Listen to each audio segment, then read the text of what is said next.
안녕하세요. 저는 소소한 소통의 백정연이라고 하고요. 저희 소소한 소통은 발달장애인을 위해서 쉬운 정보를 만드는 사회적 기업입니다.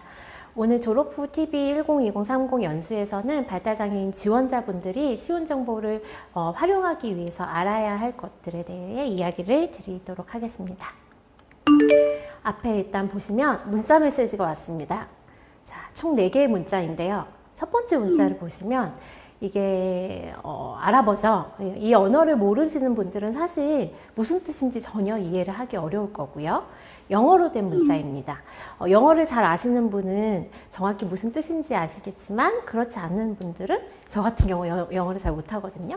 그러면은 이제 아는 단어 중심으로 뭐 위험하다, 피해라 이 정도를 이해하실 수 있을 것 같고요. 세 번째가 일반 문자. 제가 오늘 강의하면서 일반 문자, 일반 정보라는 표현을 자주 쓸 텐데 이거는 이제 세상을 살아가면서 우리가 접하게 되는 보통의 정보들을 이야기해요. 쉽게 바꾸기 이전에 정보나 문자를 제가 일반 정보, 일반 문자 이렇게 부를 텐데요. 보시면 개조식 중심의 한자어로 되어 있습니다. 사실 내습이라는 말은 저희가 평상시에 자주 쓰는 표현이 아니죠. 하지만 앞뒤 맥락을 보고 태풍이 온다는구나 유추는 할 수 있을 것 같습니다. 그리고 이거는 쉬운 문자, 저희 앞에 여기 보신 문자의 의미와 같은 내용이고요. 이거를 쉽게 바꾼 건데요. 제가 읽어볼게요. 태풍이 오면 강가 바닷가에 가까이 가지 마세요. 위험합니다. 앞의 내용보다 조금 더 쉬운 표현으로 직관적으로 무엇을 해야 되는지 알려드리고 있습니다. 이렇게 정보, 특히 이런 안전문자 같은 경우는 저희가 원에서 보는 내용이 아니죠. 우리나라에 사는 사람들은 위치 기반으로 그 필요한 정보를 정부에서 이렇게 문자로 보내주는 건데요. 이런 문자가 누구에게나 쉽게 접근은 가능한가? 그렇게 생각해 본다면 사실은 그렇지 않다고 생각이 듭니다.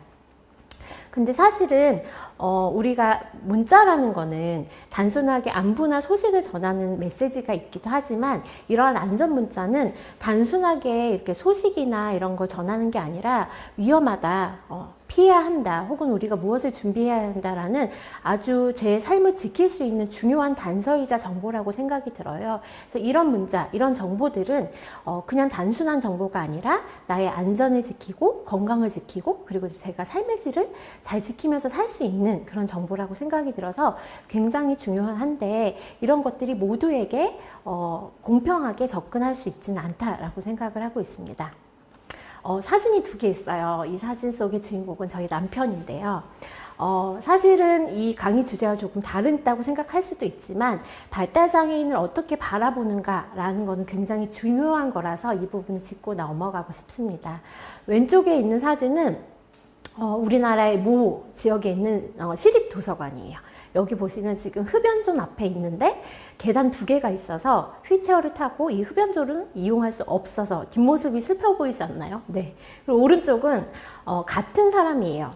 같은 사람의 똑같이 휠체어를 타고 있죠. 근데 오른쪽은 일본입니다. 저희가 몇 년 전에 일본 여행을 갔을 때 한 일본의 작은 도시에 지하철역이 있었는데 엘리베이터가 없더라고요. 근데 에스컬레이터에 승무원이 키를 꽂고 돌리니까 계단 여러 개가 붙어서 휠체어를 탄 사람도 이 에스컬레이터를 이용할 수 있게 된 거예요.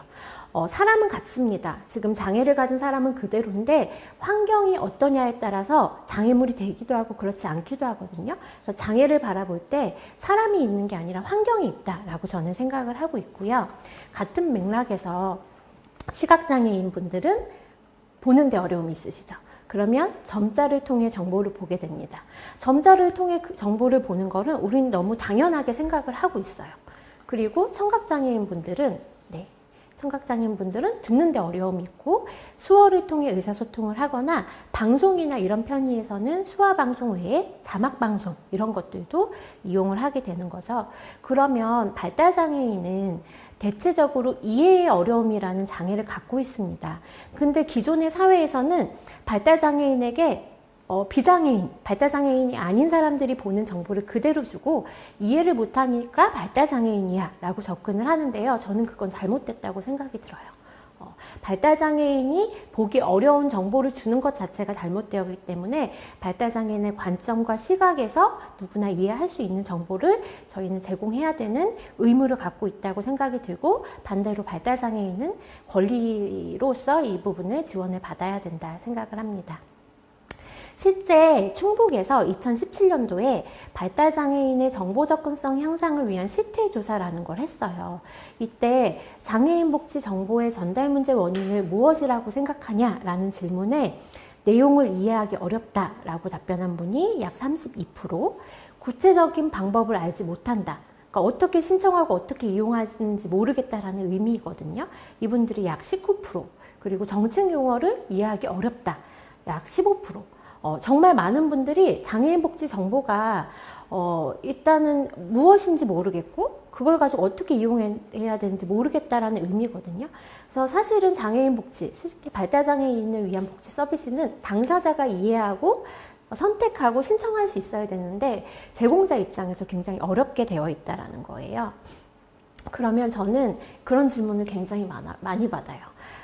쉬운 정보를 만든다고 하면, 발달장애인에게 쉬운 정보를 제공하면 얼마나 많은 발달장애인들이 그 정보를 보고 활용할 수 있느냐, 이런 질문을 많이 받는데, 우리나라에서 3년에 한 번씩 장애인 실태조사를 하죠. 근데 장애인 실태조사에 이 쉬운 정보가 얼마큼 쓰여지고 있냐, 이런 질문은 안타깝게도 아직 없고요. 다만 유추해 볼 수 있는 통계가 있습니다. 지금 보시는 통계는 2017년 장애인 실태조사 결과예요. 2020년에 실태조사를 했을 텐데 그 결과는 아직 발표가 되지 않아서 저희가 최신 결과를 가져왔고요. 여기 보면 발달장애인의 의사소통 수행 능력을 조사한 질문이 있습니다. 맨 위에 보는 완전하게 의사소통 가능한 발달장애인이 약 8% 정도 되죠. 이분들에게는 쉬운 정보가 필요 없을 수도 있다고 생각이 들어요. 왜냐하면 본인이 어렵다고 하면 그 어려운 거를 찾아서 확인할 수 있는 분들일 수 있다고 생각이 들고요. 맨 밑에 보면 의사소통이 전혀 불가능한 분들이 약 20% 정도 되는데, 사실은 이분들은 아마 글을 읽고 이해하고 본인 무엇을 선택하고 결정하는 게 어려운 중증장애인 분들일 경우가 많을 거예요. 그랬을 때 맨 위에 그리고 맨 아래에 있는 분들을 제외한 중간 그룹은 쉬운 정보가 필요한 정도, 주제, 그리고 쉬운 정보의 수준은 다 다르겠지만 쉬운 정보가 있다고 하면 예전에 비해 주변인에게 덜 의존하고 본인 스스로 자신의 삶을 더 주도할 수 있지 않을까, 이렇게 저는 생각을 하고 있습니다. 그렇다고 하면 발달장애인에게 정보 접근을 도와주는 방법이 쉬운 정보만 있느냐? 그렇진 않죠. 왜냐하면 발달장애인은 저희가 스펙트럼 장애라고 할 만큼 지금 현재 한 24만 명의 장애가 있는데 다 정말 다른 특징과 다른 욕구를 갖고 계실 거예요. 그래서 크게는 보완대체 의사소통이라는 중증 장애인분들이 의사소통 도구로 활용하는 게 정보 접근에 일부 적용될 수 있다고 생각이 들고요. 그리고 쉬운 정보가 있을 테고요. 마지막으로 이 두 가지 외에 인적 지원이 있을 겁니다. 하지만 이 세 가지가 이 셋 중에 나는 뭐가 좋아 라고 선택하는 문제는 아니라고 생각이 들어요. 쉬운 정보를 보면서 인적 지원을 활용해서 쉬운 정보의 내용을 한 번 더 설명을 듣는다면 더 효과적일 수 있기 때문에 사람에 따라 이 세 가지 방법이 필요에 의해서 선택되어야 되고 때로는 같이 지원을 받을 수 있어야 된다고 생각이 들고요. 오늘 저는 가운데 있는 쉬운 정보에 대해서 주로 말씀을 드릴 예정이에요. 그러면 이제 쉬운 정보가 뭐냐, 이런 질문을 굉장히 많이 받는데 이제 굉장히 어려운 것 중에 하나가 쉬운 정보를 정의하는 거예요. 왜냐하면 쉽다라는 것은 사람에 따라 정말 기준이 다르거든요. 지금 여기 카메라 밖에 몇 분이 계시고 저를 포함해서 이제 몇 명이 있는데 이 사람들의 쉽다라는 기준이 다 다를 거예요. 왜냐하면 사람마다 정보를 아는 깊이도 다르고 지식 수준도 다르고 그리고 제일 중요한 경험의 폭도 다르기 때문에 쉽다라는 기준이 다 주관적이고 상대적이어서 명확하게 정의를 할 수는 없지만 그래도 이런 것들을 지켜서 만든다면 쉬운 정보가 된다 정도는 제가 말씀을 드릴 수 있을 것 같고요. 일단 외형적으로 딱 비교가 돼서 한번 보시면 좋을 것 같아서 제가 준비한 화면인데요. 왼쪽의 화면은 국민기초생활보장수급자 차상위 계층의 의미를 인터넷에 검색을 하면 사전에 나오는 지금 정의입니다. 근데 저 정의 안에도 보면 굉장히 어려운 표현들이 있어요. 부양의무자, 그리고 어떤 소득에 대한 용어 이런 것들이 있는데 사실은 저 핵심적인 내용을 자세히 다 이해하기는 너무 어렵거든요. 그렇다고 하면 국민기초생활보장수급자와 차상위 계층이 가지고 있는 뜻의 핵심적인 내용만 짧은 글로 쉬운 표현으로 설명을 하고 거기에 보조적인 이미지를 넣은 게 쉬운 정보라고 할 수 있을 거예요. 네, 그러면 앞에서 저희가 봤듯이 시각장애인은 점자를 통해 정보를 보고 청각장애인은 수어를 통해 의사소통하는 게 사실 사회적으로 너무나 당연하게 저희가 합의가 되어 있고 시각장애인과 청각장애인이 권리로서 지원을 받고 있거든요. 그럼 발달장애인은 왜 쉬운 정보에 대해서 그간 논의가 활발하게 되지 않았고 쉬운 정보가 아직 권리로서 자리를 잡고 있지 못하느냐? 저는 그거를 법에서 이유를 찾아봤어요. 왜냐하면 우리나라는 복지 서비스의 많은 부분이 관련한 법률, 조례, 지침에서 출발이 되거든요. 실제 우리나라에서 장애인 복지법이 제일 오래된 기본법이죠. 거기에 보면 시각장애인과 청각장애인에게는 어떻게 정보 접근을 지원해야 된다라고 규정되어 있는데 발달장애인은 어떻게 해야 된다가 없고요. 그리고 장애인차별금지법은 장애인의 영역별로 장애인에게 이러한 정당한 편의가 제공되어야 한다라고 규정된 법률인데 장애인복지법보다 좀 더 구체적으로 특히 청각장애인은 다양한 방법으로 정당한 편의를 제공해야 된다라고 되어 있지만 발달장애인에 대해서는 언급이 없습니다. 2015년 11월에 발달장애인법이 시행이 됐죠. 다행히도 여기에는 발달장애인에게 이해하기 쉬운 정보가 제공되어야 한다라고 법률이 만들어졌는데요. 실제 법 조항이 이렇게 되어 있어요. 국가와 지방자치단체는 발달장애인의 권리와 의무에 중대한 영향을 미치는 법령과 각종 복지지원 등 중요한 정책 정보를 발달장애인이 이해하기 쉬운 형태로 배포하여야 한다라고 되어 있습니다. 그럼 여기서 얘기하는 국가와 지방자치단체는 어딜까요? 네, 보건복지부, 교육부, 서울시, 강남구 이런 곳이 되겠고 발달장애인에게 영향을 미치는 법령과 복지 정책 등 중요한 이제 정보는 새로운 법이 혹은 새로운 서비스가 시행된다고 하면 그 서비스와 관련된 보도자료부터 해서 서비스 안내자료, 서비스 신청서 이런 것들이 다 쉽게 만들어져야 된다는 거예요. 근데 하지만 안타깝게도 말씀드린 지자체, 국가와 지방자치단체의 그런 주체들이 이렇게 쉬운 정보를 적극적으로 만들어서 배포하고 있지는 않습니다. 법이 만들어졌지만 아직 이 법에서 이야기한 대상들은 그거를 의무로서 지키고 있지는 않은데요. 다행히도 이 법이 생긴 시점 이후로 저희 같은 사회적 기업도 생기고 그리고 발달장애인을 지원하는 현장의 많은 기관에 실무자분들이 쉬운 정보에 관심을 갖고 같이 만들고 있다고 생각이 들어요. 그래서 법이 굉장히 중요하다 저희가 알 수 있는 대목이고요. 쉬운 정보에 대한 이제 정의로 다시 돌아가자면 쉬운 정보는 말 그대로 읽었을 때 이해하기 쉬운 정보예요. 그러려면 이제 문장이 쉬워야 되고 거기에 문장을 설명을 보조적으로 돕는 그림이나 사진이 활용되게 됩니다. 근데 이렇게 정의는 간단하지만 그러려면 쉬운 정보가 쉽기 위해서 체크해야 할 것들이 있어요. 크게는 내용면, 컴퓨터로 따지면 소프트웨어죠.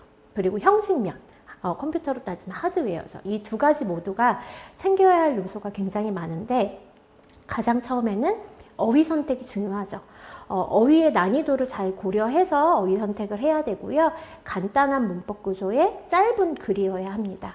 근데 이게 제가 굉장히 간단하게 얘기했지만 어떤 어휘를 선택할 건지 문법 구조가 간단한 건 무엇인지 이거를 결정하는 게 매 순간 되게 고민이 돼요. 반대로 형식은 굉장히 따라하기 쉽습니다. 우리나라에서도 그리고 저희 소소한 소통 외에 이런 쉬운 정보를 만드는 곳에서도 이렇게 쉬운 정보를 만들어야 한다 이런 가이드를 만든 것들이 있는데 그거 보고 그냥 따라하실 수 있는 정도예요. 예를 들어 글자체는 고딕 계열이 가독성 측면에서 굉장히 좋거든요. 하지만 우리나라는 명조체를 많이 쓰죠. 교과서도 그렇고 보고서도 그렇고. 그래서 고딕체를 쓰되 필요할 경우 명조체를 같이 써도 되는 것, 그리고 글자 크기는 12에서 14포인트 정도를 지켜야 하는 것, 그리고 이제 글과 글자의 간격, 줄과 줄의 간격, 이런 것들 얼만큼 고려해야 하는지, 인쇄를 할 경우 제본이나 종이는 어떠해야 되는지, 이런 거는 정말 너무 따라하기 쉬운데 중요한 건 내용면인 것 같아요. 그래서 내용도 사실은 오늘 제 강의를 듣는다고 쉬운 정보 그렇게 하면 되겠구나 하고선 직접 하기 정말 어려우실 거예요. 왜냐하면 저는 밥 먹고 이 일만 한 지 4년이 됐는데도 매일매일 정말 더 어렵거든요. 그래서 그거는 고민을 하고 당사자와 소통하면서 조금씩 더 완성도 높은 정보를 만들어야 된다라는 뭔가의 가치, 태도가 더 중요하지 않을까 이렇게 생각을 하고 있습니다. 네, 그래서 말씀드린 대로 크게 이렇게 두 가지 구조로 되어 있어요. 글은 한 문장의 한 뜻에 복문이 아닌 단문으로 쓰여져야 되고요. 짧고 명료한 문장에 전문 용어나 한자어는 가급적 사용하지 않습니다. 근데 중요한 것은 가급적 사용하지 않지만 그 전문 용어나 한자어가 우리 사회에서 너무나 고유명사처럼 쓰여지고 있다. 그럼 그 단어를 만약에 쉬운 단어로 바꾸면 발달장애인 분들이 사회와 소통하기 어렵잖아요. 그래서 그렇게 고유명사로 쓰여지는 어려운 단어는 그대로 사용하고 그 의미를 쉽게 설명하는 형태로 만드시는 게 좋고요. 그림, 사진 같은 경우는 사실 예쁘라고 넣는 게 아니거든요. 이거는 정보를 보조하는 기능을 하기 때문에 글의 내용을 충분히 담고 있어야 되고, 너무 추상적이기보다는 현실적에서 볼 법한 상황과 내용으로 그림이나 사진이 활용되어야 합니다. 그러면 제가 예시를 좀 보여드릴게요. 화면이 작아서 잘 보이실런지 모르겠는데, 이게 왼쪽에 지금 있는 게 프로그램 신청서입니다. 실제 저희가 뭐 어디에서든 발달장애인 분들이 뭔가를 새롭게 이용을 하려면 프로그램 신청서를 쓰게 되죠. 여기 보시면 이게 한 장에 다 채우기 위해서 최대한 애쓰신 것 같아요. 네, 한 페이지에 너무 많은 정보가 들어가 있고, 어려운 어휘의 개조식 표현이 중간중간에 있고, 빈칸 채우기 형태로 되어 있습니다. 그래서 이거를 바꾼다고 하면 이렇게 정보가 늘어나요. 우리가 그 시각장애인 분들이 묵자로 된 정보를, 그러니까 글자로 된 정보를 점자로 바뀌면 정보가 3배가 된다고 하는데, 이상하게도 쉬운 정보도 유사합니다. 글을 짧게 쓴다고 하지만 정보를 쪼개서 글을 여러 문장으로 바꾸고, 그리고 폰트를 고려하고 줄간과 어간과 행간을 고려하고 거기에 보조적 이미지를 넣다 보면 종이를 아끼면 좋겠지만 쉬운 정보에선 정보 전달이 중요하기 때문에 정보의 양이 어쩔 수 없이 늘어날 수밖에 없는 것 같아요.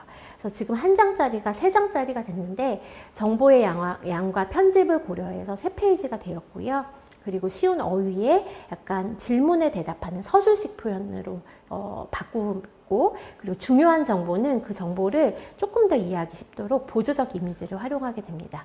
제가 빨간펜 선생님처럼 이렇게 체크를 해봐 드리려고 가져왔어요. 여기 보시면 일단은 발달장애인 분들이 글씨가 큰 분들이 굉장히 많아요. 그렇다고 하면 작성 공간도 충분히 고려를 해주셔야 되고요. 여기 지금 두 가지 질문은 질문 안에 또 질문이 있는 형태예요.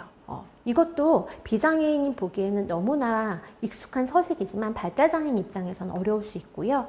그리고 질문들이 간단한 개조식 단어 중심으로 되어 있는데 이것도 서술식 질문이 더 적절하고요. 여기 보시면 OX를 표기하라는 것 같아요. 근데 자세히 보시면 네모, 동그라미, 네모, 세모, X표 이렇게 기호가 나열된 걸로 보여 있기 때문에 이것도 헷갈릴 수 있는 거죠. 그리고 사실은 사회복지에서 제가, 독거 이런 표현들 굉장히 자주 쓰는데요. 익숙하지 않은 표현들이에요. 이것도 쉽게 바꾸면 좋겠고요. 그리고 사실 이거는 프로그램 신청서이기 때문에 프로그램이 어떤 게 있는지, 내가 어떤 프로그램을 이용할 지를 선택하는 게 굉장히 중요한데, 프로그램에 대한 이름도 이제 단어 중심으로 프로그램 명칭만 되어 있어서 이 내용을 이해하기 어려울 것 같아요. 그리고 맨 밑에는 사실 요새 무언가를 신청하고 제 인적사항을 적으면 다 받는 개인정보 동의 사항이 있죠. 근데 이 개인정보 동의도 한번 보세요. 각자 기관에서 사용하고 있는 것들 살펴보시면 법이기 때문에 어려울 수밖에 없는데, 조금 더 쉽게 표현하면 내 개인정보가 어디에 어떻게 쓰이구나 당사자분들이 이해하고 서명하실 수 있지 않을까 생각이 들어요. 요거를 다시 바꾼 거를 조금씩 보여드리면 최소한의 인적사항만 표에 채울 수 있는 형태로 바꿨고요. 주소 같은 경우는 길 수 있기 때문에 작성 공간을 충분히 고려하는 게 좋습니다. 그리고 질문에 답하는 방식으로 하고 어려울 경우 직원에게 물어봐라 이렇게 친절한 안내사항이 함께 들어가고요. 이제 질문도 개조식이 아니라 서술형으로 바꿔주었고, 그리고 장애 유형 같은 경우도 15개 장애 유형 중에 자신의 장애 유형을 선택할 수 있도록 이제 답변을 조금 수정을 했죠.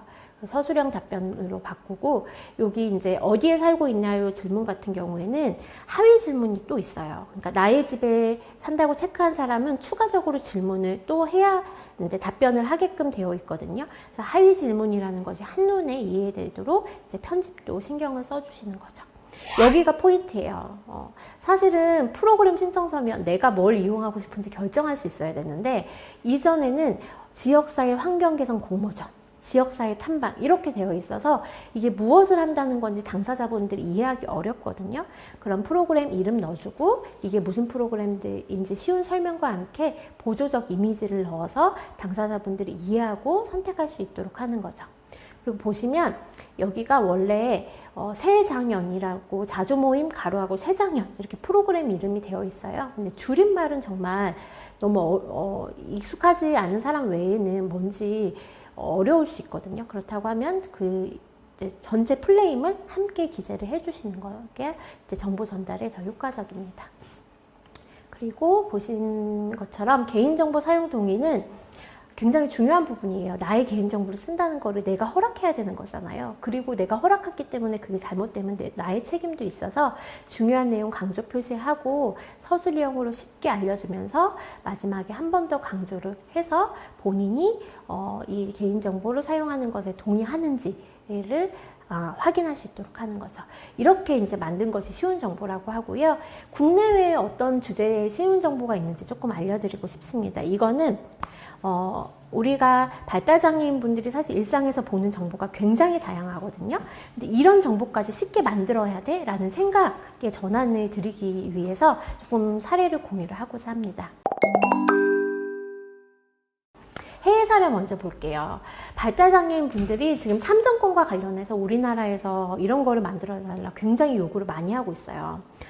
왼쪽에는 남수단이라는 나라에서 찬반, 독립에 대한 찬반 투표가 있었대요. 그거에 대한 투표 용지인데 그 나라 언어, 영어, 그림을 넣어서 글을 모르는 사람도 투표에 참여할 수 있도록 한 거고요. 오른쪽은 대만의 투표 용지예요. 후보자의 사진, 공보물이나 포스터에 들어간 후보자의 사진을 투표 용지에 그대로 넣어서 글을 모르는 사람도 투표를 쉽게 할 수 있도록 한 거죠. 근데 이 두 번째, 이 후보자의 사진을 투표용지에 넣어달라.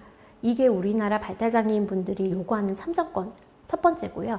두 번째는 공보물을 쉽게 해달라는 거예요.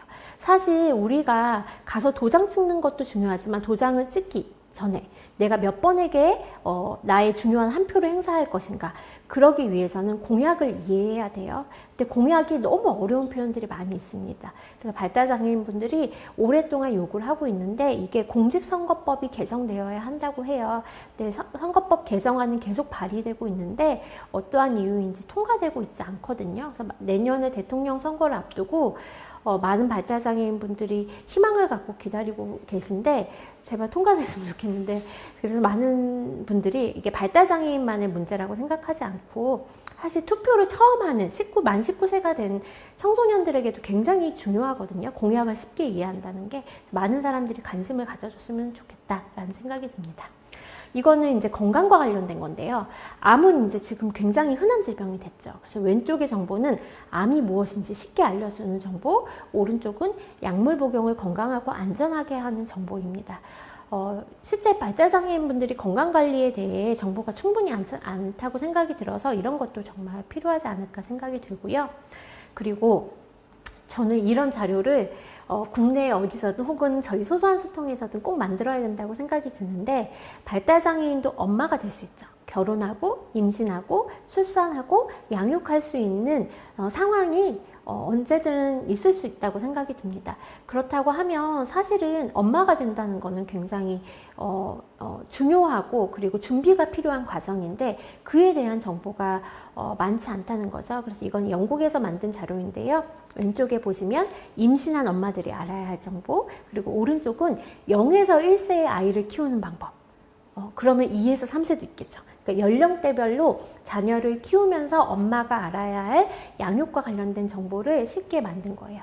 우리나라에서는 제주도 장애인 복지관이 작년, 재작년 이런 주제를 만들고 있어서 조금 더 자세한 주제들에 관련해서 이런 정보들이 지금 시작하고 있으니까 곧 나오지 않을까 기대를 하고 있기도 합니다. 그리고 이거는요, 제가 발달장애인 분들에게 쉬운 정보가 언제 필요하냐라고 여쭤봐서 만든 리스트예요. 근데 이거 말고도 굉장히 많은 정보들을 요구하고 있는데요. 이거는 지금 이제 봐도 저희가 아직 못 만든 정보도 있는데 사실은 이 의견을 4년 전에 들은 겁니다. 그러니까 소소한 소통을 창립하자마자 제가 가장 먼저 한 게 친한 발달장애인 분들 10분 모시고 쉬운 정보를 만들 거다. 필요한 거 이야기 주시면 저희가 만들어 드리겠습니다 라는 고객 간담회를 했었어요. 그때 이런 것들에 대한 의견은 좋습니다. 자주 가는 기관의 홍보물을 보는데 그 기관에서 하는 프로그램 내용이 어렵다. 그리고 자기가 지금 구직 활동 중인데 직업모집 공고문 혹은 고용공단 가서 일자리 구직 신청서라고 하죠. 일자리 신청서를 쓰는데 그 서식이 너무 어렵다. 그리고 막상 취업을 해서 일을 하는데 직원들한테 교육을 해준다고 하는 그 교육 내용도 어렵다부터 해서 요리하기와 같은 실용서, 여행 안내책, SNS 하는 법, 외국어 배우는 학습도서 이런 것들을 쉽게 알려주길 원하고 있었고요. 요새 저희 휴대폰 사면 아예 휴대폰 사용 설명서 없죠. 근데 휴대폰 사용 설명서도 필요한 거고요. 필요한 것뿐만 아니라 쉽게 알려줘야 되는 거예요. 지금 전자제품 사용 매뉴얼이라고 지금 되어 있는데 이 의견을 내신 분은 구체적으로 얘기하셨어요. 세탁기 사용법을 쉽게 알려줬으면 좋겠다. 엄마가 한번 알려줬지만 그거를 한번 듣고서는 그대로 하긴 굉장히 어렵잖아요. 이런 것들이 정말 우리 사회에서 쉬운 정보로 만들어져야 될 것 같고요.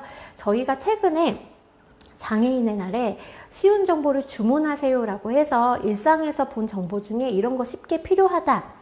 의견을 내주시면 저희가 그 중에 하나를 선택해서 7월까지 쉬운 정보로 만들어 드리겠다라는 이제 캠페인 같은 걸 했어요. 정말 많은 분들이 쉬운 정보를 주문을 하셨는데 지금 화면에 있는 것과 유사한 주제도 있었고 새롭게는 배달 어플 사용법, 분리수거 하는 법, 영어 배우는 법, 뭐 이런 것들, 그리고 지금 저희가 자립생활들이 많이 하고 있잖아요. 탈시설 하시면서 이제 자기 집에서 이제 살고 있는 과정이 있는데 그래서 부동산 계약하는 법도 쉽게 알려줬으면 좋겠다. 이런 정보들이 많이 있어서 정말 세상에 더 많은 정보들이 쉽게 바꿔져야 되지 않을까라는 생각을 하고 있습니다. 이건 저희가 이제 만든 국내 사례를 조금 설명을 드릴게요. 지금 보시는 화면은 근로계약서입니다. 저희가 정말 많은 일을 했지만 이 근로계약서 만든 것만큼은 잘했다고 생각을 하고 있어요. 소소한 소통이 예비사회적 기업을 지정받고 함께 축하하고 싶어서 이렇게 근로계약서를 만들어서 현재까지 무료 배포를 하고 있는데 우리가 이제 취업을 해서 근로계약서를 쓰면 사실은 막 근로계약서의 내용을 다 고용주에게 막 자세히 물어보기는 어렵잖아요. 근데 발달장애인 분들도 근로능력이 돼서 취업하시는 분들이 많은데 근로계약서에 있는 뭐 정규직, 계약직, 수습기간, 사대보험, 뭐 수당 이런 표현들이 어렵지 않을까라는 생각이 들어서 그런 걸 쉽게 바꾼 내용이에요. 그리고 근로계약서는 사실은 근로기준법상 굉장히 중요하기 때문에 이 서식은 노무사의 감수를 받아서 법적으로 사용해도 근로기준법에 있는 내용이 다 들어갔기 때문에 문제없다라는 확인을 받아서 현재도 계속 활용이 되고 있고요. 이 영상을 보시는 분 중에 우리도 이런 근로계약서가 필요하시다 그러면 인터넷에 소소한 소통 검색하시고 거기에 있는 메일 주소의 근로계약서를 신청해 주시면 저희가 활용하실 수 있는 양식을 메일로 보내드리고 있습니다. 안전문자입니다. 제가 앞에서 문자 4통을 보여드렸죠. 이게 다 사연이 있어요. 사실은 제가 이 일을 하면서도 중간중간 발달장애인 당사자로부터 이것까지 쉬워져야 되는구나 깨달음을 얻는데 이 사건도 그랬습니다. 2018년에 제가 아직도 태풍 이름까지 기억을 하는데요. 쏠릭이라는 태풍이 왔어요. 그때 솔릭이라는 태풍이 오면서 안전 문자가 왔죠. 사실 지금 코로나 때문에 안전 문자가 하루에도 수십 번이 와서 어떻게 보면 안전 문자에 대한 경각심이 많이 떨어졌는데, 그때만 해도 문자 오면 한번 자세히 들여다보게 됐었거든요. 문자를 봤는데 이제 태풍이 온다는 거예요. 그래서 오늘은 집에 바로 가야지, 집에 가서 신문지를 붙여야지, 뭐 이렇게 생각하면서 일을 했는데, 그때 같이 일한 발달장애인 동료가 문자를 보고 뭐야 어려운 말 투성이야 이러고 짜증을 낸 거예요. 그때 내가 진짜 머리를 뭘로 하는데 크게 맞은 것 같아요. 그러고서 문자를 다시 봤더니 아니나 다를까 앞에서 보여드린 내습, 행위 자제, 낙하물 주의, 굉장히 어려운 표현들이 많이 있어서 이거를 쉽게 바꿔서 보내드리지 못하고 저희가 SNS에 올렸어요. 우리 안전문자 쉽게 하면 안 됩니까? 라고 해서 올렸는데, 이게 엄청나게 SNS에서 젊은 사람들, 발달장애인도 아니에요, 20대 초반의 젊은 사람들이 공감을 해준 거예요. 나도 저 단어 뭐였는데 이렇게 쉽게 하니까 좋네. 그래서 이게 한글날에 지면신문에 기재까지 됐어요. 이렇게 쉽게 됐으면 좋겠다. 그래서 많은 분들이 이런 정보까지 씌워져야 되는구나 공감해 주시는 계기가 되었죠. 그리고 요거는 코로나와 관련된 정보인데요. 저희가 코로나라는 걸 겪으면서 새로운 표현들을 많이 알게 되었어요. 사실 지금 너무 익숙한 표현이죠. 사회적 거리두기, 자가격리, 비말 감염, 이런 것들이 익숙한데 1년 몇 개월 전으로 기억을 되돌아보시면 사실은 아침에 자고 일어나면 새로운 표현들이 생겼거든요. 그래서 저희가 그 시기에 엄청 많이 바빴어요. 지금은 없어졌죠. 마스크 오브제, 이것도 너무 어려웠잖아요. 그래서 자고 일어나면 새롭게 생긴 새로운 표현들을 발달장애인 분에게 알려줘야겠다.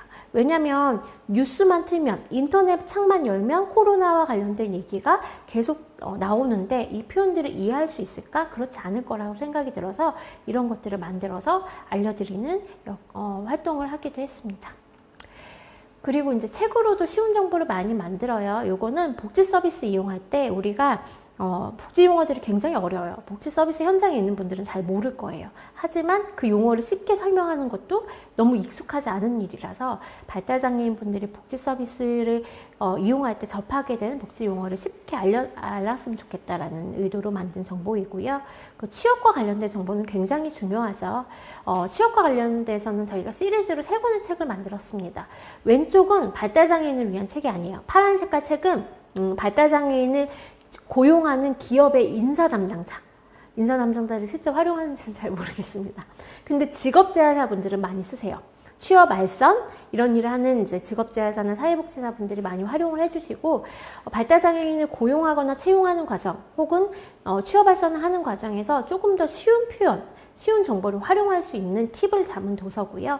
그 외에 가운데 그리고 오른쪽에 있는 주황색, 초록색 책은 발달장애인을 위한 책이에요. 주황색 책은 이제 취업 준비, 공고문을 이해하고 이력서를 쓰고 면접을 보고 이런 취업 준비와 관련된 취준생을 위한 책이죠. 그리고 오른쪽에는 취업을 한 발달장애인, 사회초년생 발달장애인을 위한 책이에요. 일은 사실은 회사에서 가르쳐 줄 수 있습니다. 하지만 직장생활이라는 게 일이 다가 아니잖아요.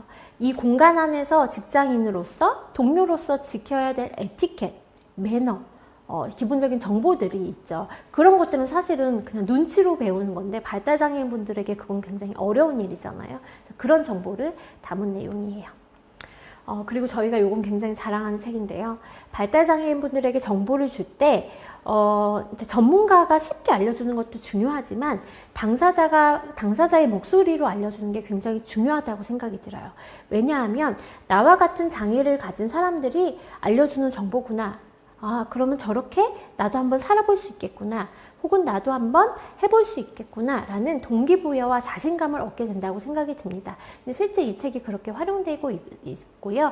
왼쪽은 자립생활 하시는 분들이 살림, 기본적으로 의식주가 돼야지 행복하잖아요. 먹는 거, 청소하는 거, 그리고 뭐 빨래하는 거 이런 것들을 당사자, 실제 표지에 있는 4분의 발달장애인 분들이 시설을 나와서 혼자 살고 있는 분들이에요. 동료랑 사는 분들, 뭐 남자친구와 동거하는 분들, 아니면 혼자 사는 분, 이렇게 다양한데 이분들이 각자 잘하는 거를 알려주는 거죠. 그리고 오른쪽은 발달장애인 분들이 돌봄은 받는 존재로 인식되는 경우가 많이 있잖아요. 하지만 누군가를 돌볼 수 있는 존재이기도 하다라는 거를 반려동물, 반려식물과 살고 있는 발달장애인의 목소리를 통해서 알려드릴 정보입니다. 그리고 이거는 저희가 장례식장 예절에 대해서 발달장애인 분들에게 알려주려고 몇 년 전에 다른 기관과 협업해서 만든 내용이에요. 사실은 이건 제 경험에서 나왔어요. 왜냐하면 저는 장례식장에 가서 뭔가 약간 무겁고 그리고 익숙하지 않고 이런 공간에서 그 상주에게 위로를 하는 것 자체가 제가 예절에 어긋나면 어떡할까? 이런 것들이 어렵더라고요. 지금은 이제 나이가 드니까 많이 익숙해졌는데, 발달장애인도 누군가를 죽음을 슬퍼하고 위로를 하러 그 장례식장에 갈 수 있을 텐데 그 정보를 쉽게 알려주자 해서 만든 책이고요. 책이라기보다는 소책자, 아주 가벼워요. 이것도 인터넷에 이해하기 쉬운 장례식장 예절 검색하면 PDF 다운로드 가능할 수 있도록 저희가 올려놨거든요. 그래서 실제 이런 것들을 알아두면 좋지 않을까 생각이 들고요. 제가 이건 경험상에 뿌듯한 경험이 있었어요. 제가 몇 년 전에 이제 가족에 누가 돌아가셔가지고 상주로서 장례를 치를 일이 있었는데, 발달장애인 몇 분이 이제 위로하러 와주셨어요. 근데 한 분이 혼자 오셔가지고 인사를 이제 받고 식사 자리에 제가 제 친구랑 이렇게 동석을 했어요. 혼자 와서. 근데 그 제 친구도 이제 사회복지 쪽에서 일을 하고 있었기 때문에 말을 하다 보니까 이제 장례식장에서 인사하는 거 어렵지 않았냐 이렇게 물어봤더니 자기가 소소한 소통에서 이해하기 쉬운 장례식장 예절을 만들 때 감수로 이렇게 참여를 했다. 그래서 집에서 이걸 찾아가지고 오기 전에 읽어서 이거 보고 하니까 어렵지 않나요? 이렇게 얘기를 하는 거예요. 근데 사실 그날 와서 저에게 굉장히 큰 위로를 해주었거든요. 이런 것들이 만들어지면 이렇게 쓰여진다라는 거를 생각을 하고 있어요. 저희 장례식장 예절은 여기서 이제 졸업 후 TV 구독자분들에게만 알려드리는 정보인데 모션 그래픽으로 지금 만들고 있습니다. 영상으로 보면 더 좋을 것 같아서 이거 저희가 올해 안에 짠하고 보여드릴 테니까 관심 갖고 기다려주시면 좋을 것 같고요. 어려운 말 수집합니다. 이건 정말 온 국민의 캠페인이 되었으면 좋겠다는 마음으로 2018년 자폐인의 날에 시작을 했어요. 뭐냐면 제가 이 쉬운 정보 만드는 일을 하다 보니까 직업병이 생겼어요. 직업병이 두 가지인데 사전 검색, 쉬운 정보로 바꾸는 일을 하다 보니까 원래 아는 단어지만 이 단어가 사전적으로 무슨 의미인지 확인하는 이제 사전 검색 버릇이 생겼고, 또 하나는 길을 다닐 때 그냥 다니잖아요. 글자만 보면, 정보만 보면 저게 왜 저렇게 만들었지? 이거 너무 어렵지 않나? 이렇게 저도 모르게 찾고 있는 거예요. 이런 것들이 누군가가 찾고 그걸 쉽게 바꾸면 세상의 모든 정보들이 쉽게 바뀌어지지 않을까. 그러니까 저희 같은 사회적 기업만의 노력으로 바뀌기에는 세상에 너무 많은 정보가 있는 거죠. 그랬는데 요새는 진짜 많은 분들이 저희 쪽에 어려운 말을 보내주고 계세요. 이거는 초반에 한 건데 왼쪽에 있는 게 아이스크림 자판기예요. 그 유명한 땡땡 숫자 들어간 그 아이스크림 자판기입니다. 그 자판기에 어려운 말이 있다고 저희 쪽에 제보를 해주셨어요. 근데 제보하신 분들이 이게 아이도 사실 아이스크림 자판기 이용할 수 있잖아요. 근데 보시면 투출 전 손을 넣으면 부상의 위험이 있습니다 라고 한 거예요. 투출이라는 표현 아는 어린이 없을 거예요. 그래서 이거를 쉽게 바꾼다고 하면 조심하세요. 상품이 나오기 전에 손을 넣으면 다칠 수 있습니다 하고 다친 손가락 이렇게 넣어서 쉽게 이해할 수 있도록 하는 거죠. 이런 것들이 쉽게 바꿔진다고 하면 일상이 정말 소통의 어려움이 없지 않을까. 이건 진짜 지하철역, 철도 쪽에 어려운 말이 정말 많아요. 촉수엄금, 감히 무슨 뜻인지 상상하기도 어려운 네 글자. 이거는 만지지 말라는 뜻이에요. 위험하다. 그래서 직관적인 그림과 같이 만지지 마세요라고 하면 누구나 만지지 않을 텐데 촉수엄금이라고 해서 호기심을 낳게 했고요. 그리고 우리가 쇼핑할 때 당일 배송, 이길 배송이라는 표현도 많이 쓰죠. 당일 배송은 조금 쉬울 수 있지만 이길 배송 너무 어려워요. 당일 배송은 오늘 배송, 이길 배송은 다음날 배송. 이렇게 쉬운 표현이 있는데 굳이 어려운 표현을 쓰지 않았으면 좋겠다라는 생각이 듭니다. 그리고 사실은 글자로만 된 쉬운 정보는 한계가 있어요. 그래서 저희는 최근에 시청자 미디어 재단에서 하는 사업에 저희가 계속 이제 사업 수행자로 참여를 해서 영상을 만들고 있는데요. 영상으로 된 쉬운 정보도 얼마든지 발달장애인에게 필요하고 만들어지고 있고요. 이게 저희가 만든 영상 중 일부인데, 영상은 광고예요. 돈 받지 않았습니다. 어느 인터넷 사이트 상관없어요. 어디든 편하신 사이트에 들어가셔서 발달장애 다모아라고 검색하면 요 지금 메인 화면이 나올 거예요. 여기에 이 시청자 미디어 재단이라는 곳에서 직접 만든 영상뿐만 아니라 이제 다른 데서 만든 영상도 끌어와서 여기서 한 번에 편하게 원하는 영상을 찾아볼 수 있도록 만들었습니다. 그래서 만약에 저희 소소한 소통이 만든 영상을 보고 싶다고 하면 찾고 싶은 내용의 소소한 소통 검색하면 영상이 나오기도 하고요. 그 외에 EBS나 다양한 단체나 복지관에서 만든 영상도 있으니까 활용해 보시면 좋지 않을까 생각이 듭니다. 마무리예요. 사실 저희가 쉬운 정보를 만드는 일을 하고 있지만 쉬운 정보 만드는 거는 정말 어려운 일이에요. 많은 사람들이 경험을 통해서 알고 있는데 어렵다고 하지 않으면 세상에 쉬운 정보는 나올 수가 없습니다. 그래서 최근에 이런 책을 만들었어요. 우리가 만든 쉬운 정보, 정말 어렵다라는 걸 알려드리기 위해서가 아니라 어렵지만 우리 한번 해보자. 이렇게 따라가다 보면 어느새 쉬운 정보 만들 수 있게 된다. 그래서 이건 당사자를 위한 책이라기보다는 발달장애인을 지원하는 사람 혹은 또는 발달장애인이 아니더라도 우리가 하는 일을 일반 대중에게 쉽게 알려주고 싶은 사람은 모두가 보고 활용할 수 있도록 책으로 만들었고요. 이제 우리가 빛의 속도로 갈 수 없다면 그리고 사이보그가 되다라는 책을 낸 작가 김초엽 님이 영국의 이즈리드 제작 기관을 다녀오셨다 하더라고요. 그래서 그런 인연으로 저희에게 이렇게 추천사를 써주기도 한 책인데요. 한번 쉬운 정보가 뭐지? 나도 쉽게 쓰는 걸 만들어서 발달장애인에게 지원하고 싶다라는 분들은 추천합니다. 저희가 만든 책이지만. 네. 마지막으로 퀴즈입니다. 여기도 지하철이에요. 지하철역의 9호선입니다. 저기 밑으로 라인 보이니까 9호선 어떤 역에 이렇게 에스컬레이터에 절정 개소라고 되어 있대요. 자, 그럼 제가 상황을 드려볼게요. 제가 발달장애인 분하고 같이 어디 가고 있었어요. 에스컬레이터 타려고 했는데 저렇게 되어 있는 거예요. 발달장애인 분이 절정 개소가 무슨 뜻이에요? 물어보면 대답할 수 있으면 좋겠어요. 쉽게 설명해 줄 수 있으면 좋겠거든요. 그런 것들이 연습을 하면 충분히 됩니다. 지금 영상 보시는 분들 각자 이제 어떻게 설명해야지 생각을 하셨을 텐데 저희는 이렇게 정했습니다. 전기를 아끼기 위해 아래 시간에만 이용할 수 있다.